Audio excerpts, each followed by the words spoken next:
Hi there. Hey, hi, Elena. How are you? I'm good. How are you all?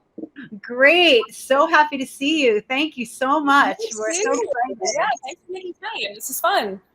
I Great. think Tiffany was the one to put us all in communication. Is that correct? Yeah, I can't wait to meet Tiffany too. Awesome. So this is amazing. So we definitely have a lot of people that are going to be joining in. So we'll start prompt. I definitely don't want to waste any of your time, but we're super excited. And we have so many students, even the ones that couldn't come, they've actually sent in some questions. So I was just writing in the chat. Guys, as you know, anybody that's here so far, please put any of your questions in the chat as they come up in your head. And at the end, we'll have a Q&A and Elena will go through your questions in the order they were received. Sounds great.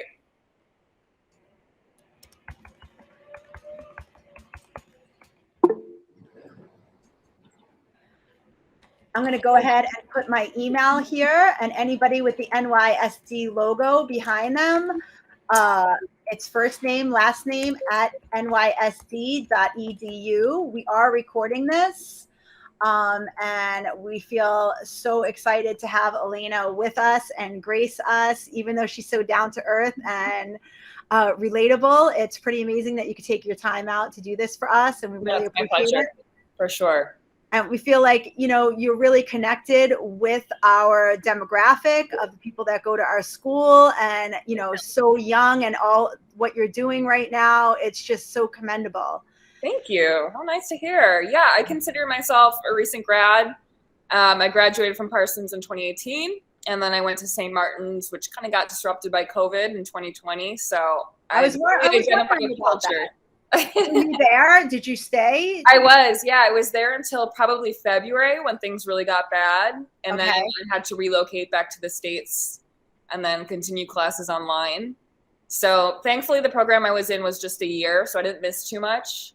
Okay. It was definitely a shame. Definitely a disruptor, right? But I bet you it made you stronger for it. Absolutely. Definitely more autonomous.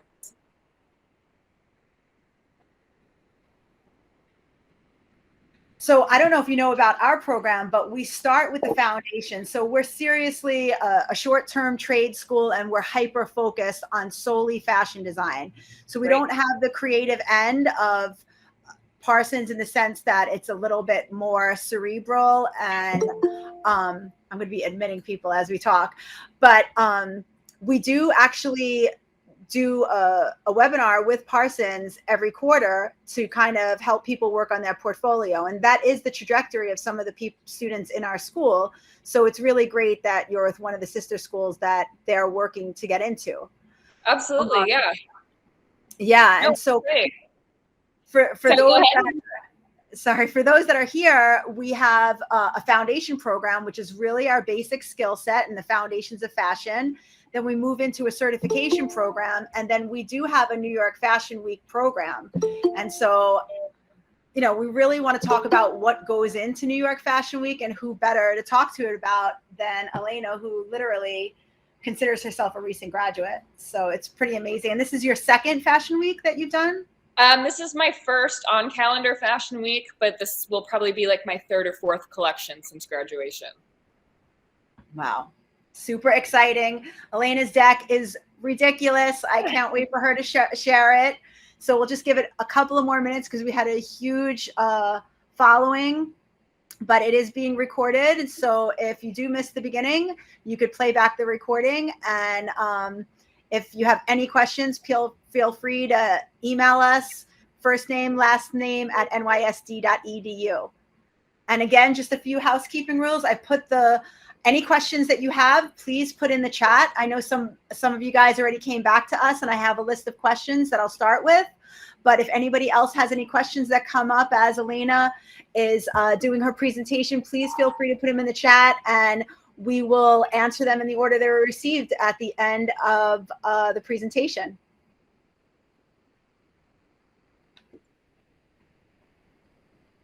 So where are you now, Elena? I'm in New York. Okay. Yeah, I have a studio here in Greenpoint. So this is where we do like a majority of the sample making. This is kind of where we're going to have our base when we start to ship and produce e-com this month. So, oh, really? You're going to do shipping from Brooklyn? Yes, Amazing. we are. Everything's domestic, everything's local. That's something that's really important to me. So trying to keep it as US centric as possible. That's amazing.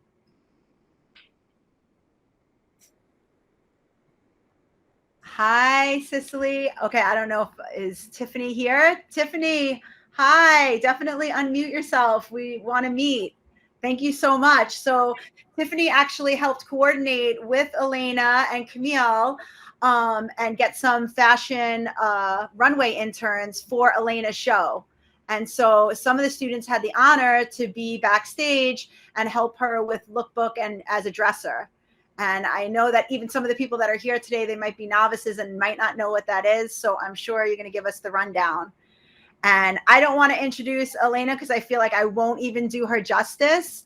But as she said, she's a recent graduate and a graduate from Parsons and then Central St. Martin's, right, for grad school. Correct. And just finished up in the pandemic. And she had her first calendared show at New York Fashion Week. And we're really honored for her to be here. And so without further ado, I want to, in a timely manner, introduce Elena and have her share her story. Awesome. Hi, guys. Thanks for having me. If Tiffany's out there, Tiffany was integral to the entire production experience at Fashion Week. So Tiffany, if you have a hot take, please jump in. I think it'll definitely be helpful because she was just such a wealth of knowledge for me. So I guess I'll start by maybe presenting my brand deck so you can just get an idea of what I look like as a company and where my inspiration comes from. So, and I think just even what you just said right now about Tiffany, I think is so relevant for anybody that's listening in tonight or playing this back, is because what I found the most engaging about you is that, you know, you're really so collaborative and, you know, really working with people to make it happen. And I just think that's so commendable. Thank you. Yeah, I mean, doing this job requires so many different multidisciplinary expertise sets that as a fashion designer, you just don't have. So you either have to learn it on the fly or you have to be lucky enough to locate people like Tiffany who can, you know, lend their experience to help put your vision together in a more tangible way. So I've been really fortunate with the people that I've been able to connect with who have helped me execute the vision through their own, you know, their own medium. So, all right, I'll present my entire screen. You're going to see my messy desktop. It's a sign of busyness. Oh, God, it's a sign of stress. Awesome. Can you guys see this? Yes. Okay. This is a deck that I put together very recently, actually. This is part of an investment incubator program that I went through really recently that helped me kind of develop a growth strategy for my brand and to kind of translate all of these art, fashion, you know, ideas into more tangible business infrastructure language. So this is the deck that I put together and that I pitched to investors recently. So again, my name is Elena Velez, and I consider myself a creative entrepreneur with a background in fashion design. So I've been trying to build this clothing brand that's really pioneering in the space between high fashion and authentic regional craftsmanship. And I think the things that I have that have really helped me to do this well have been, you know, to build the network, to build the design identity, to build the social network that you need. And so I'm kind of going from there. So the specifics regarding the brand at a glance, it's an upper contemporary women's wear brand that really leads with a core collection of ready-to-wear garments and then is supplemented by a variety of different diffusion products. So I'll get into that a little bit later. Everything is sold direct to consumer on e-commerce platforms, and I have a centralized presence on Instagram. And then finally, the way that I've conceptualized the items and release dates, this was kind of a system that we designed to really address like different price points and all of the different seasonal slow dips that, you know, occur throughout the Fashion Week calendar. So a little bit about my creative direction and my vision. I was born in Milwaukee, Wisconsin as the only child to a single mother who I think actually just jumped into the chat. But she's here, and she's a ship captain on the Great Lakes and rivers in Milwaukee, Wisconsin. So I had a really alternative childhood, and getting to visit these like very beautiful and bleak industrial spaces really left kind of a lasting impression on my mind and really helped me solidify an appreciation for the landscape of the Midwest. And so was, you know, kind of the only narrative, the only story, the departure point of authenticity that I come from, that I have, you know, built my fashion brand around. So this is a little bit of press that I got recently that I'm really proud of. This focuses a little bit more on, again, the angle that I have worked really hard to build around, you know, really redistributing creative resources to people outside of the traditional fashion capitals and kind of recontextualizing regional craftsmanship through like a fine art perspective. So I was noticed and kind of scouted by Teen Vogue recently, and I got to meet with Anna Wintour and Lindsay Peoples-Wagner and kind of present my work at a showcase recently, which was really fun. So the process is very much paramount to the success of the work and really builds on these collaborative relationships with local artisans and non-traditional makers to kind of recontextualize what they do through a fine art perspective, as I mentioned. And so I guess the inherent like philosophy of the brand is kind of about creating like a younger and more diverse image around, you know, American manufacturing, and then also getting to tell empowering stories about its makers and just give that whole notion a facelift. And so like what I really love about what I do is that I get to kind of share my platform as like a pipeline to the industry for other non-traditional creatives. And sometimes these people that I work with even go on to start satellite companies with the products that we've co-designed as kind of a launch pad. Oh, and again, maybe I didn't specify this, but we work a lot with like metal and steel.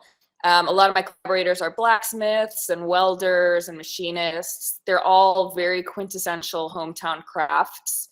And I really haven't seen anyone touch on the artisanal heritage of the Midwest in American fashion. So I guess that's kind of the contribution that I want to make to the space.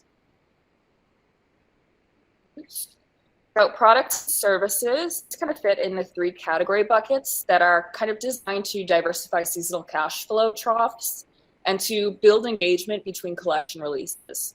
So first I have the biannual ready-to-wear, and this is released at Fashion Week and then sold direct to consumer on e-commerce platforms. So this is really the product bucket that really solidifies the brand, you know, in the fashion space. And then next I have custom commissions, which are typically reserved for celebrity clients. The way that this works is occasionally I'll have a stylist reach out to me who saw the collection and who wants to build a custom look for one of their clients based on something they've already seen or a completely new concept altogether. And then these are shown at runways, red carpets, appearances, photo shoots, etc. And then the third product bucket is a Collaborator Studio. So this is like a rotating release of limited co-designed products with these artists and these designers who I curate based on a creative parallel to the brand. So these are the people in Milwaukee, Wisconsin, let's say, who are really, you know, kind of designing this narrative around American manufacturing, or who are participating in like a heritage trade, who don't even necessarily see themselves as artists or creatives, but who do something really powerful and, you know, aesthetically compelling. And we get to work together to make really beautiful things together. Amazing.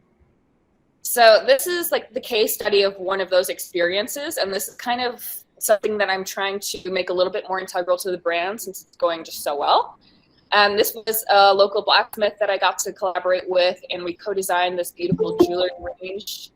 And the idea behind this is that it's really a quick product development session with very limited release windows that bring in those quick cash injections between these seasonal launches. Sorry, my street's really loud. Okay, yeah, and these like collaborator residencies can kind of be automated and overlapped and staggered to the point where we can churn out 5 or 6 collaborators per season. And bring resource, professional recognition, and even retail percentages to these artists and makers who are outside of the traditionally established creative coasts. So, and are you selling those products on your e-com as well and social? Okay. Yep, exactly. And they kind of either go into one of two outcomes. They're either sold as like a limited release product, or they're circulated with press and celebrities just for promotional opportunities. It really depends on the product. And this is kind of my space to have like a hero product test kitchen. And it really serves as like a vehicle for getting to expand into all sorts of different vertical creative industries. So we do furniture, art, music, industrial design, music, performance, experiences, as well as fashion. And so these are the same, perhaps, collaborators that you use for your structures and your bindings within your pieces that you showed at New York Fashion Week? Exactly, yeah. So the collaborators we had this last season, I'll pull them up, but we had a footwear designer, we had a interior design architect, we had somebody who came in and designed these really beautiful nails, and then I had another collaborator who helped me with these wearable steel structures. So again, just to mention my education, I have gone to Parsons, where I studied at both New York and Paris. I did a major in fashion design, and then I did a minor in creative entrepreneurship. And then I also did a graduate diploma at Central St. Martin's, which was unfortunately interrupted by COVID. But Central St. Martin's was kind of cool. I think they both taught me very different things. Parsons was very much grounded in context. I think American fashion is very much about commerce and marketing and branding, whereas, you know, London is historically recognized within the fashion context as being the exporter of all things avant-garde. And so it was helpful for me to learn how to build a brand within like a very realistic ecosystem. But then going to London, they kind of asked me to disregard all of those things and to focus on just making something impactful and, you know, the creative concept unconstrained. So another cool thing about these schools is that a lot of them are very small, which is nice. I think I had maybe 15 other students with me at St. Martin's. So it's a nice little incubator of sorts. So these are a couple of the celebrities that I've worked with or loaned to. Just a couple. Yeah. Or I've done like custom commissions for since I graduated in 2018. And the way that I come about some of these, you know, collaborations are, again, through stylists who are probably my primary point of contact within the fashion industry. I have met maybe like one or two of these people, even though I've dressed or loaned to them for all sorts of different projects. You'll become very knowledgeable of who is styling them and how to connect with them. And yeah, it really becomes, you know, they're your primary collaborators in a sense. And did you find most of those stylists through social? I was really fortunate. I graduated from Parsons, and then I was picked up by V-Files, which is a local kind of like an underground pop culture outlet.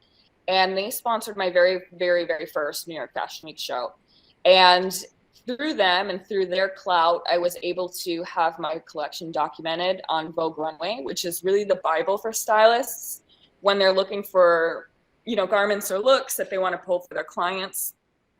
And so I am really fortunate to say that I've actually never solicited any of these clients or these stylists. All of the engagements are organic and have usually come from like my Fashion Week press or online presence. Amazing. So the work's been featured in probably every major fashion publication. Some really nice things people have said about me have been that I'm kind of a designer representing the future of fashion by Teen Vogue. One of 5 under the radar designers to discover at New York Fashion Week by ID Magazine. So it's all very flattering. So yeah, I guess that's really, you know, the brand at a glance from an entrepreneurship side. And at the end of the day, at scale, the vision is really to be able to use my brand identity as almost an umbrella to really curate this, you know, multidisciplinary universe of products and experiences that all fit within this brand umbrella that I'm trying to create. So I figured I would walk you guys through a little bit of like the creative direction of my brand. If this is like very front of house, maybe I can show you some of the internal documents that I've put together that help me communicate the idea of the brand to the other collaborators, to my marketing team and my PR team. So I'll just show you a couple of things that I'm thinking about when I'm doing something like that. Amazing. And so you grew up on the ship. Your mom was a captain. And well, I wish, but I did spend a lot of time with her on the boats and the ships. So she was the captain on all sorts of different like recreational ships and cruises. And she operated some really amazing like tugboats and steamers, all sorts of like really cool industrial, you know, very heavy metal environments that I think really impacted my visual identity. Mm-hmm. So I think it's really important to have like a brand thesis statement. And so this is really a condensed version of everything that I just kind of said to you guys, and really touches on like what the pillars of the brand are, where we come from, what the aesthetic signature is, and kind of like what the underlying thesis statement, what the mission we're trying to solve through our work really is. And then if you had to say that to us, what your mission is, what is your mission? I think I have different ones. There's one from an entrepreneurial perspective. There's one from a creative perspective. There's one from a personal, you know, I think you have to kind of solidify all of these different ideas through all of these different microcosms. Yeah, so I guess there are multiple. So throughout the work, if you're asking about like the creative thesis statement, I would probably say that it is very much about like investigating this relationship between femininity and force. A lot of the work is very much like built on the paradox of strength, but also being delicate. I'm really inspired by my mom's brand of femininity. She was always very like tough and gritty and textural, and, you know, wasn't afraid of, you know, doing hard work. And to kind of appropriate that into, you know, the child's vision of femininity and beauty really left me at kind of a disconnect. And so with age and maturity, I've really learned how to mold those two things into something that feels very original and authentic to me. So that's something that I take into consideration when I'm creating new work. So it also helps to really just distill down the main silos of inspiration. And for me, those things are, you know, this idea of the wild romantic and this aggressively delicate aesthetic signature. I think a lot about very bespoke and rustic artisanal craftsmanship, which is another component from my hometown. This idea of like industrialism and very like heavy and brutalist architecture, which is something that I grew up around. And then also this kind of like collective anxiety that I experience through society today, which just feels very like dystopic, you know, futuristic almost. And then kind of this yearning for human root, which is where these like archaeological and kind of Bronze Age components come back in. So I feel very represented by these four words. So it also helps to be able to communicate visually. So this is just like a little bit of a mood board on my creative language and what my universe looks like. Aside from all of the fancy words, I think that this says a majority of what I want to say. So. And I see your palette down there, which is pretty consistent throughout your entire brand. Totally. Yeah, I think it's very like, yeah, it feels very metallic, but also antique in a sense. Mm-hmm. I like to work primarily in shades of brown and beige and black. I'm not particularly inspired by color. And I think to be a strong designer, it's helpful to know like what your contribution to the space is. Mine's just not going to be color. If you want the colorful wardrobe, you go to another designer who's made that their, their mission. Mm-hmm. But I guess it's just like knowing what you want to say through your work and what you just don't care to say through your work, and really like getting to the point, because people don't really have time or attention for the brand that tries to do it all. And then this is really my cast. So this is the board that we look at every year when we're trying to determine what the models are going to look like. And I'm very much inspired by this like commodified image of the Midwest and what people think that they're going to see there, and like playing on those expectations, but also in a very high fashion way. And I noticed that, for you, it's very generalist. There's not an age category that you. Yeah, absolutely. Yeah, I think one of the things that I really dislike about the industry is that it is so youth obsessed. And in my work and in my sphere of inspiration, like youth just doesn't really hold that much weight with me. I'm really appreciative of like stories and perspective, where past life, very like grand narratives around, just age. I think that that's a really special thing. So these are like little, quick boards that I've put together for my production team so that they understand what I'm looking for when I'm trying to create labels or packaging. I think this all kind of harks back to the central narratives in ways that I really like. And then this is like a really quick internal page that I've put together of my codes. So these are kind of the reoccurring visual thematics that each collection will have. These are the things that just feel very me and that I can play with in different ways and different proportions and scales and tones, but still have a very cohesive and identifiable collection.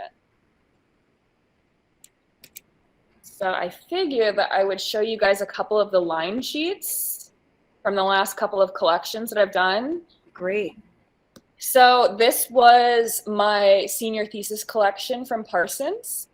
And the thesis statement that I was looking to kind of solve through this body of work was kind of a reconciliation between the aesthetic of destruction and the technique of rehabilitation. So what I really wanted to do here was, well, I guess the departure point for the collection, I should say, was World War II. So I spent a lot of time just absorbing this imagery of, war-torn landscapes and, these very threadbare garments that people were having to reconfigure. And then also combining that research with, a lot of techniques that were taking place through the controlled commodity industry, which was a really inspiring time in history where people were having to reconceptualize the way that they went about creating fashion under like a very constrained and material poor economy, I suppose. So at the end of the day, this is like very much about, just appreciating, the spirit of rehabilitation of the time. So I call this collection "And Carry On," like the phrase "keep calm and carry on." So from there, I developed this collection, which was a little bit more explicitly inspired by my mom. And so a lot of the references here are about, boats and ships. There are a lot of like repurposed ship sails and lines and rope.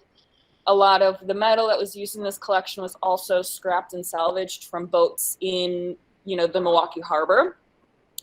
And this was, again, a little bit more focused on that relationship between like a child's image of femininity versus the one that I've learned to appreciate with age. So from there, I did this homecoming collection, which was actually shown in Milwaukee. I'm trying to do a little bit more to, promote the city and to work with local creatives. And a lot of this collection is comprised of, different moments or different artifacts that really remind me of home. So we have a lot of like repurposed leather that is from the welding shop, ship sales again, a lot of Milwaukee steel. And then again, this was another really fun opportunity for me to get to work with local talent and to share resources to help them all build their own creative portfolios. Wow. And so this is the final collection that we just showed.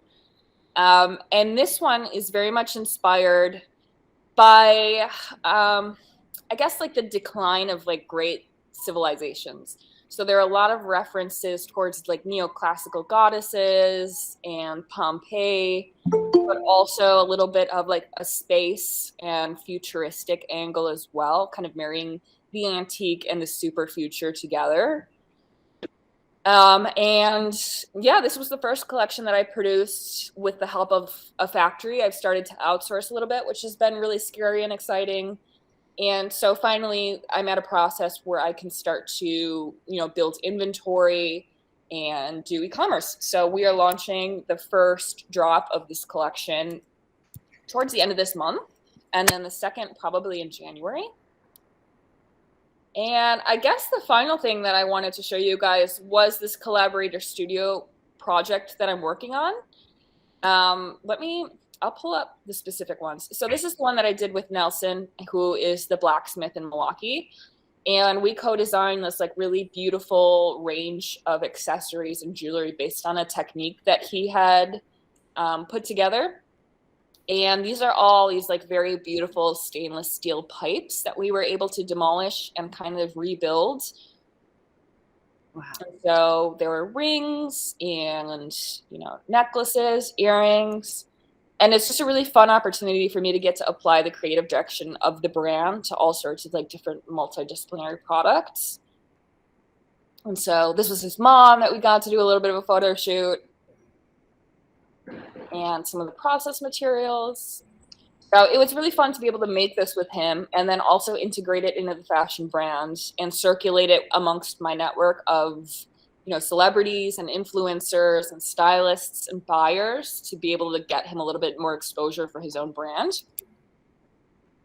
And then this season we worked with Emily, who designed these like really cool nails. I was trying to tell my investor about this. I said, I want to co-design nails because I kept seeing all of these like really beautiful things that artists were making for nails.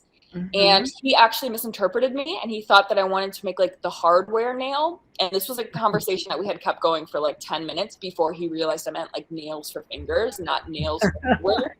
But I thought that was so clever that I wanted to integrate that into the nails. So we did a bunch of like very plaster coated concrete nails. And then these were the wood nails that we used, like these really beautiful antique carpenter's nails that we layered on top of on the hand. So this one is made out of like iron shavings from the wood shop. So that's Emily. And then another one that I'm working on right now that I haven't put a lookbook together for is somebody who came on board. This is a creative studio out of Chicago, and they built these like incredible boots that we're going to shoot this weekend. And so these are these really cool acrylic double-sided boot that screw together.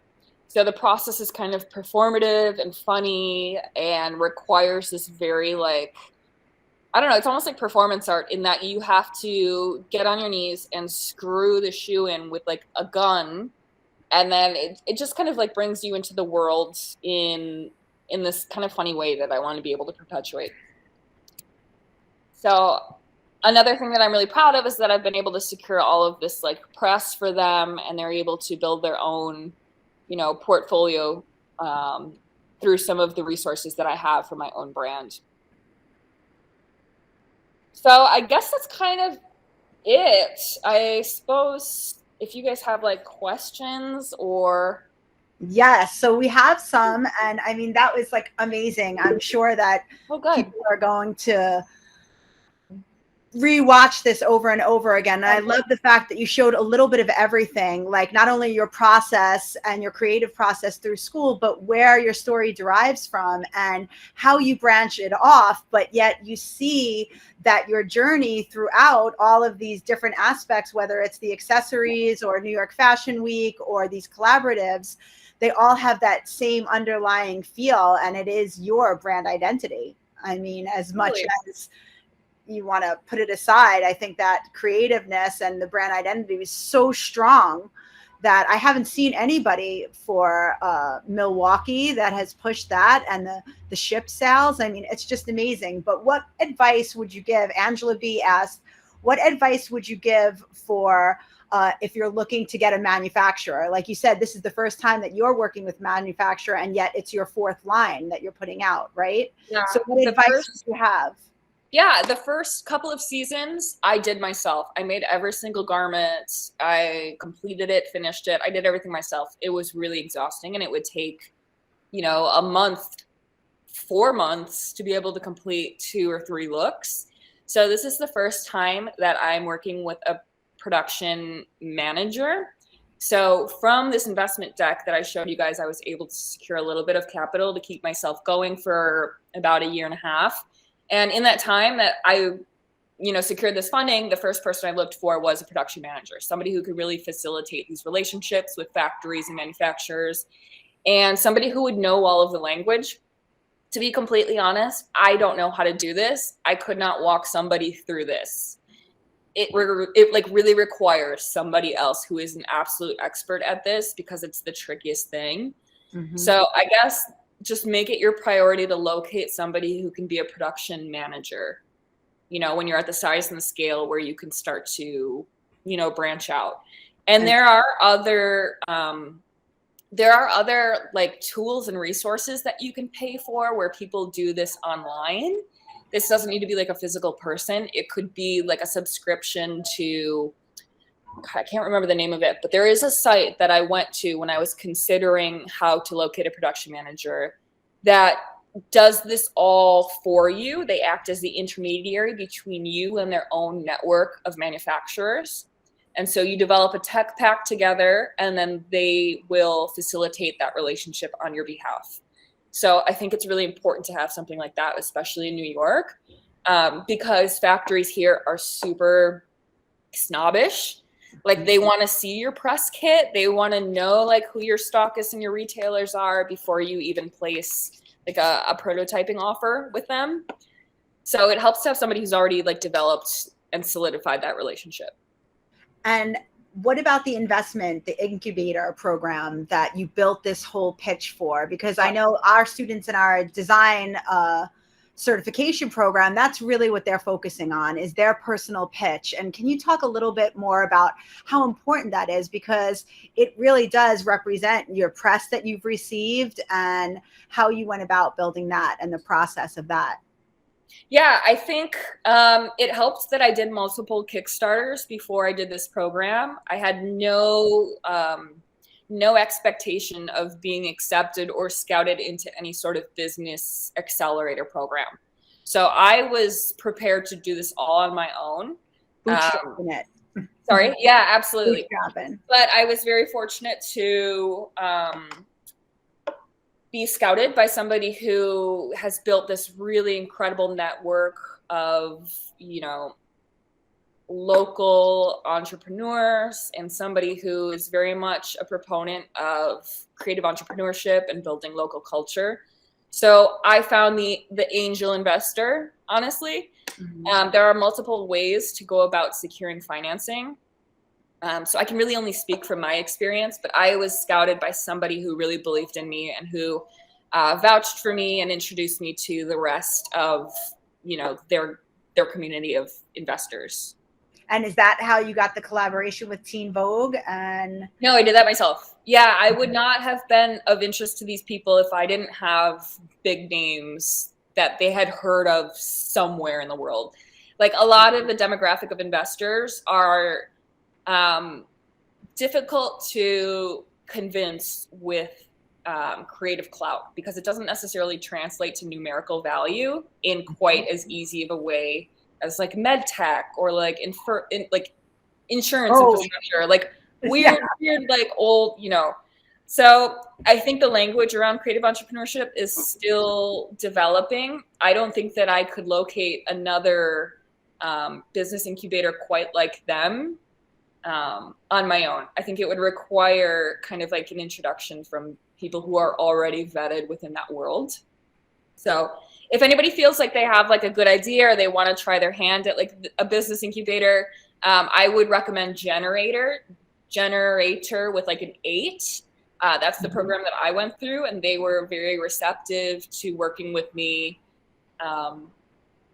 And have been dabbling in the retail and art space since. So amazing. I see that Rania G, I'm going to say.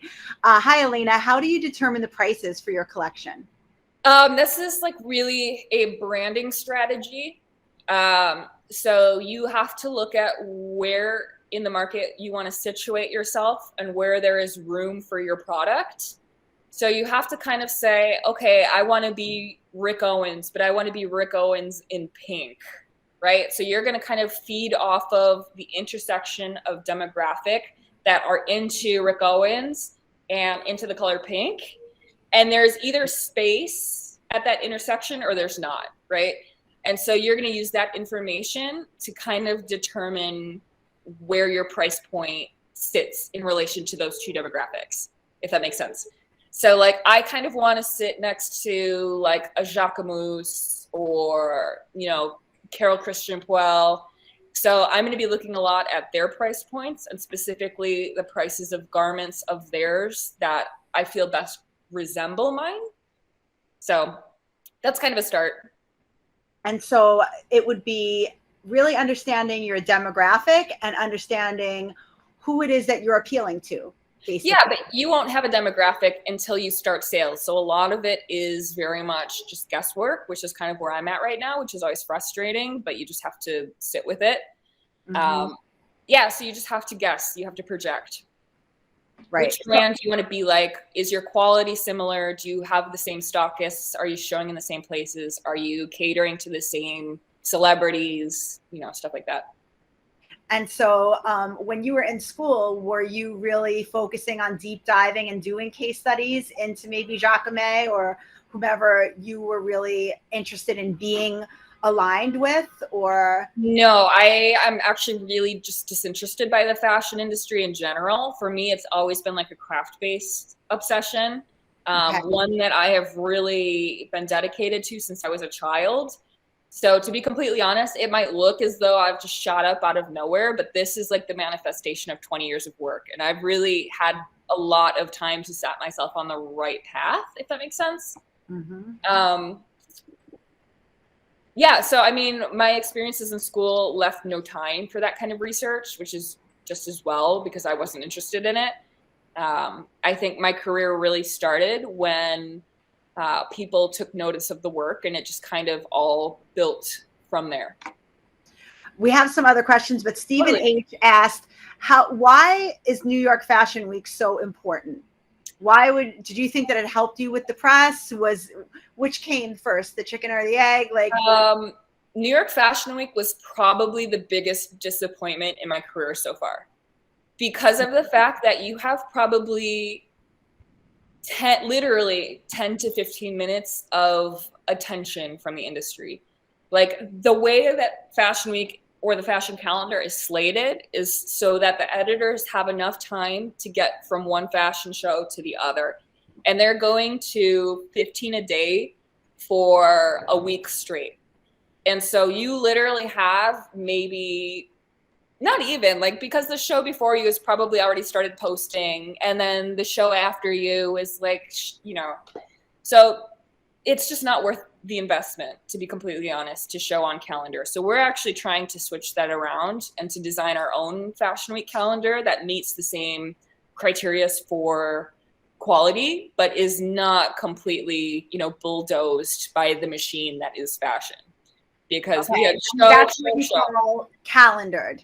right? Because we do that in our fashion professional program. We actually have a group of students and we show in New York Fashion Week as just our students, but we're not calendared. So can you just explain that a little bit so that the novices that are here? Yeah. No, if you're off the calendar, you're actually better situated because of the fact that you're not competing for attention with other shows that are on the calendar.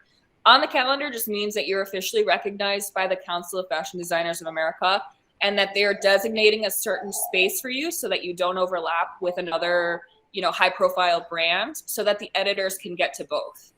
If you're not even partaking in that space, you're fine because you have your own opportunity to show at your own leisure. You're not competing for attention. And so that's probably the best case scenario. Excellent. So AA asked, how do you gain clarity?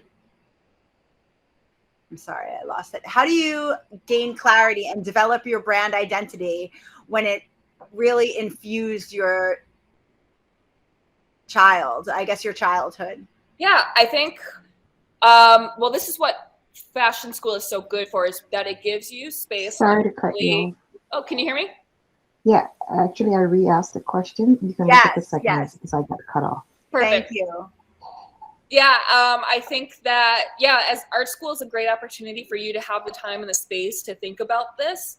But the concrete takeaway is to learn how to talk about the things that you like and you love and that you feel represented by, and to learn how to locate what that central thread is and what that common theme is. So I guess that is what you should let your work be informed by, but also be flexible enough to realize that at a certain point you're going to mature out of that and it's going to be a whole new set of moments of inspiration that you have to reconnect. Yeah, she went on to continue to say that how did you gain the clarity and develop your brand identity when it really infused your childhood story with your mom? Mm-hmm. And did you work with a PR agency or a personal branding coach to nail down your story? The crystal clear positioning you have is so inspiring. Thank you. PR won't do this for you. You really have to put in the legwork yourself. Yes. Sorry, I have a baby here who's screaming and laughing about something. But yeah, PR is not going to help you with this. You have to make yourself such a convincing individual before these people even bother to connect with you. So a lot of this has to be self-fueled. I've worked with a couple of brand identity specialists since, but their work has never really said what I wanted to say better than I could say it. So I keep reverting back to, my own thesis statement, I guess. I actually really like to use thesaurus.com as a really good way to think about themes and about inspiration, because you can input something and then also locate other words in its periphery that interpret that same word in a slightly different way. And when you go down that rabbit hole, you can build really interesting, webs of inspiration to inform a collection. And just like what you showed us and your 4 key words that it inspires off of, and Akash G actually asked how important it is to have that inspirational board, like you showed us with the brutalism, one that lasts us a lifetime. And does it last you a lifetime, or maybe it lasts you this collection? But it's interesting. This is a really good case study into codes and DNA, which is an almost scientific proposal that was done by Karl Lagerfeld at Chanel, strangely enough. He was such a genius in that he really established what the DNA of Chanel was, and what they're staying true to, what they're talking about each season, and then what they're playing with as the codes every season to keep it fresh. What is the central inspiration that's never going to change that is you? Mm-hmm. And then what are the fun novelty, the little injections from each source of inspiration that you're using to inform each individual collection? That's amazing. And I really think it makes sense to them, because really you can't really be authentic with hiring a PR agency to tell your story. Your story has to be authentically to you, and your transparency, I think, is what people are seriously connecting with, and why it's so impactful in the industry, because it is you, it is your DNA, and no one created this story of Elena Velez other than Elena Velez, right? So, you know, it could be these branded key phrases that everybody's supposed to be authentic and transparent, but the real is that if you're really authentic and transparent, it's going to come through in your art, basically. Yeah, it just takes a lot of introspection, a lot of just learning how to talk about the things that you like and how they all relate to each other. Okay, Emily Fabris asks, hi from Melbourne. Can you explain a little more about the process of working with stylists and how you maintain those relationships? Totally. This is something that you can initiate tonight. Like, you can locate a stylist on Instagram and just say, hey, I love your work. I love your clients. I'd really love to do something with you. Mm-hmm. It takes a lot of just researching and cold emailing or cold DMing. It helps. Well, it's pretty imperative that you have product that you can show them. Mm-hmm. For me, it's my line sheet. I just send it to all sorts of stylists. And now I'm at a point where, like, I don't really have to go out of my way to locate stylists. They come to me, or they come to my publicist. And I really just get to pick and choose which clients I work with. It's amazing. Elizabeth S. asks, how do you handle or best navigate getting underpaid for custom work when you are first starting out as a designer? You don't get paid at all. I pay my employees. I make $200 a week. And I am fortunate enough that, like, I have a financial investment, and then I have a support system that can help me get by.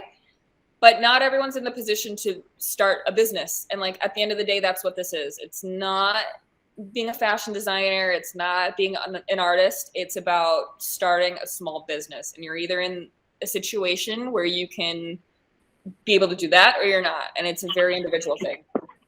Totally. I was kind of asking, sorry to interrupt, I was kind of asking more specifically, like, when a stylist reaches out to you in the very beginning and says they have a certain budget, but let's say your product is worth more, like, how do you navigate when they underpay you for that specifically? I don't get paid by stylists because it is kind of a share. Like, I get exposure on their high profile clientele, which is kind of a trade. So if I'm doing a custom commission for somebody that I don't really want to work for, then I'll charge them. And they'll either be able to pay it or not. But typically I don't pay stylists. Nobody in the industry really does that. You can charge a rental fee. But unless you're doing custom commissions, that relationship is just so symbiotic that you're both gaining from it. Does that make sense? Yep. Thank you. Sure. Of course. So Cicely R asks, how do you determine your white space in the industry? What's white space? Cicely, do you want to unmute and clarify? I just want to make sure I'm coming from the right place that you're coming from. There's actually so many people on that we can't see all of the names. Yeah, so basically, hi, Elena. I'm Cicely, and I actually was an intern on your show and New York Fashion Week. Thank you for your help. Oh, for sure. It was amazing. I loved it. Thank you. You're welcome. I wanted to basically, my question is, like, how did you determine what was going to separate you from what everything else is taking place in the fashion industry, and how did you determine, you know, what was really going to set you apart? Right. I think, well, in my thesis year, I just put together like a concoction of all sorts of like tiny references that I thought would hit with people, like a sustainability reference, like a community engagement, like research, and then just pure artistry. And then I just waited to see how other people told my story on my behalf, and kind of how press, like what the angles were that people were using to describe me with. And then I let that kind of inform how I focused or what I put a little bit more attention into moving forward. And so a lot of the stories that I was seeing specific angles for from the press were the fact that, like, I come from Wisconsin, which is kind of like not really a creative city that you would associate with high fashion. So I'm like, okay, well, there's an opportunity for me to stand myself apart from XYZ. So I'm going to lean into that a little bit more. People are kind of interested in this like collaboration engagement angle. So how am I going to like kind of focus on these two things? Still like staying authentic to myself, but also just knowing which stories people feel like hearing. Okay, thank you. Hi, Cicely. Cicely's from NYSD. So even if your fashion event is not calendared next New York Fashion Week, we still want to participate. I heard rave reviews about how amazing you were. And again, I highly think that, you know, it's one thing to be a designer and a creative. It's another thing to be a business owner. And then it's a third thing to be a good leader. Mm-hmm. And for you to have all of that at 26, and, you know, the people that went and interned for you said, wow, I didn't even know that she was the designer because she was so nice, you know, backstage. I mean, this makes a difference. And this is what helps you to grow in the industry. And it's just so commendable. So thank you. So Akash G also said that they were recommended visuwords.com in school. So that's another like visual thesaurus. Yeah, totally. I have a couple of points that I put together for you guys, just like little bullets that have helped me and kind of inform the way that I exist in the day-to-day. So I thought that I would run a couple of those past you. Maybe it'll hit with somebody. But I guess one of the things that I've learned that have been really helpful is that just keep your mindset craft-based, really have no expectations, and just be motivated entirely by self-improvement and perfection of your own craft. Because if you're in this for any other reason than that, you're gonna have a really, really bad time and a really short time. Yeah, short time, definitely. Yeah. And then I guess understand that for anybody who wants to build a brand, that entrepreneurship might require aptitudes and skill sets and levels of productivity that you just aren't capable of. So just know this and consider it when you are thinking about starting a brand. Like, this is really, really, really hard work. And you really have to have the patience for the bureaucracy of it all. Like, I had to register as like a Delaware C Corp, and I have to like talk with accountants and answer emails and keep an overhead budget, like all sorts of stuff that is just so not fun, and that occupies 60% of my brand. So I don't even really get much time to do the creative stuff. I'm the one who's behind the scenes, like keeping the time. Like, this photo shoot's going too long. I have to pay this model another $150 a half hour if we don't wrap it up. Like, so think about that, like when you're considering starting your own brand versus working for somebody else. And I guess at the end of the day, like, just never overcomplicate any of this. It's all very easy, actually. Like, a fashion show, when you think about it, is really just people wearing clothes in a space seen by other people. And like, you really just build from there. So just never think too hard about it. Like, this really doesn't need to be too complicated. Just be active and play in traffic, which is kind of a term that my investors use. Just be prolific and not precious. Accumulate information and data on yourself, curate it down, learn from it for next time, and then just keep adapting. It's the process, right? So Elizabeth S. also said, how do you pitch yourself and your brand for potential interviews with magazine writers? Do you wait for them to scout you out instead? This is something that I'm really fortunate not to have to do anymore. So this is something my publicist does. Yeah, and so he knows all of the nuances of all of these different publications and will tailor a story and content specifically to them. Like, he knows that Days wants a certain type of photo. They want a certain angle, you know. So he's going to pitch that story much more differently than he's going to pitch the story to Wall Street Journal. So again, it's like working with other people. Like we can't be an island, and that's why it's super important to give that credit to the team that you're working with, because basically we're going to wear a lot of hats, but you want to give the people the jobs that may be able to do it better than you, so you can have more focus, right? But that didn't come for me until years down the line when I had the budget for it. Okay. So you also mentioned luxury. What do you think is the future of luxury? Closing the gap between the inspiration and the experience. So for me, what that looks like is repurposing textiles, using ship sails from my mom's shipyard, like dressing you in that artifact, that original experience, and bringing you into that world physically and tangibly, so that you can live on in this extension of the genius, I guess. So that's what it means to me. And Akash G said, you mentioned luxury. Oh, sorry. Diana R said, as a designer, how do you figure out what aesthetic you want to build your brand? I don't think you ever really decide. It's kind of informed. Everything about this has to be informed from within. So I think the search is not gonna, it's a search inward, not outward. So I think, again, it just takes a lot of knowing about yourself and what your creative inclinations are. How do you describe the things that you're drawn to? What is like, why do you like black cats and witches? Is it because you enjoy Halloween? Like stuff like that. Start to make connections between the things that build up your inspiration for yourself. Mm-hmm. So Akash G and then Raven, I'm going to definitely answer your question, and we're going to keep in mind timing so we don't overextend Elena.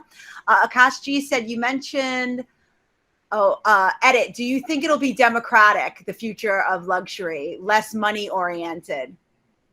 Yes, because internet culture is like facilitating this trend already. Like the snobbery of the old garden fashion is deteriorating. Like brick and mortar doesn't exist really anymore. Like Vogue and CFDA, they're kind of like these dusty old dinosaur, like they're not the future. It's going to be like direct to consumer. It's where you're going to be able to have like an original and authentic dialogue with your demographic in your DMs, in your email, where, you know, all you need is internet, a point of view, and maybe like a Singer sewing machine. And then you can impact like the global fashion narrative. Like that's just the beauty that tech is kind of enabling us with. So it's actually, amazing. Mm-hmm. Yeah. And it's leveled the playing field so that people that are 25 and 26 or graduating for the first time and doing this can connect individually, one-on-one with their customer. Exactly. And I feel like that's really where it's at, that individual connection. So Raven, our last question. You just have to unmute yourself. Hi, sorry, coming on a bit late. I threw my question in the chat, but I just wanted to ask, what would you say are like the critical skill sets or roles to onboard at the start of all this? Like, how did you kind of like go about growing your team, essentially? I read a lot, and I did a lot of crappy internships with tiny labels that were irrelevant, but also showed me aspirationally what level I would be at next if I continued on my trajectory. So a lot of just being observant and paying attention, but also knowing what the core assets were. Like I needed somebody who could make this product and communicate with factories. I needed somebody who could get the word out there. I needed somebody who could be in the studio with me, helping me knock out all of the tedious jobs. Like, you know what you need, and those people exist. And so you just connect the dots from there. I was really fortunate to, well, during this like business incubator program that I was in, I had the opportunity to pitch my story and to tell people what my pressure points were. And I took a lot of calls with friends of friends and with connections here and there. 90% of them led nowhere, but the 10% really helped me locate some great people and led me to some, really helpful advice. So you just have to put yourself out there and talk to a ton of people if you're really trying to source personnel. I had a couple of more questions in the chat that I didn't see. Is that okay? Yeah. You mentioned the publicist. At what point did your business bring on the publicist? Curious to know that the best time and how to help balance the creative partner you bring on when you have a limited budget. So I brought on the publicist when I couldn't handle all of those requests myself. When I had like 6 or 7 or 8 stylists in my inbox requesting all of these different garments that I would have to spend all day tracking and packing and updating what was available and where it was going and for what, and trying to reconnect and see how the pictures came out, stuff like that. So at that point, that's when I realized I needed somebody to, at least help me traffic sample, which is what I do. And then also somebody who could really pick up the pieces where I kind of drop off. Like I do the collection, I put all of my energy into it, and then it's just like, oh, get it. I don't ever want to see it again. Like I need somebody to take that from me as I collapse, like exhausted into whatever heap, and then to repurpose it and then, get it out to where it needs to go. Excellent. So Yasmin S said, hey, Elena, Sansan, also from Milwaukee here. I may have missed this conversation, but I came in later. How did you build up your connections in New York? Do you have some connections before moving out there, or did you really start to network once you were in New York? Yeah, only child raised by a single mom who worked a job that didn't pay well in Wisconsin. So I've really had to kind of claw my way into the industry. I've had no connections. It is possible. It's a lot of hard work. I also don't really like to socialize with like a lot of the gatekeepers in fashion these days, because it's just not like an ecosystem that I want to be a part of. Like the people that I'm inspired by and that I want to continue a conversation with through the work, they're at in a different place. So in terms of like building connections, I really had to focus on the work and let that exist as my ambassador out in the world. And it attracts the right people. It attracts a couple of the wrong people. And it's up to you to really curate those relationships. Awesome. So Maria K asked, hi, what role does the performative arts play in your runway designs? Yeah, I mean, we have all sorts of different ways to interpret performance art in fashion. I would consider my models performing artists, because they really are a cast and a continuation of a story that I'm trying to tell. And like even the experience of like drilling on these like high concept boots that we developed feels like performance art, in that I'm forcing you to perform a physical experience that relates back to a concept that I've contrived in a fashion show or like a fashion context. So those are like the different ways that I consider performance art in my work. And let's see how it develops in the next season. Amazing. So we've just had some thank yous in there, and this was like amazing, Elena. Seriously, what a host of information and inspiration for our emerging students. And, we wish you the biggest success, and that you may do all of the creative endeavors that keep you happy and your new growing family. And we just can't thank you enough for being here tonight. Thank you guys. If anybody has any more like residual questions or ever wants another look at our portfolio of some sort, please like reach out to me, send me a DM, send me an email. I really like to try and be accessible, because this is like a very difficult industry. So it takes a lot of solidarity. Thank you. Thank you so much for that. And we'll put all of it in the, we'll put all of it online, and this will be a recording, and we'll definitely let you guys know some key takeaways. I did put in there, thanks Thierno. I put in there the generator, and any of the other key points that Helena mentioned, we'll put that in as well and send you guys a follow-up email. Awesome. Thank you guys so much. Have a good night. Thank you. You too. Thank you, everybody, for coming on. And if you guys need any other information and want to join NYSD, please feel free to email us. And I will definitely follow up with the follow-up and the keynote takeaways from the event. Perfect. Take care, guys. Bye, guys. Thank you.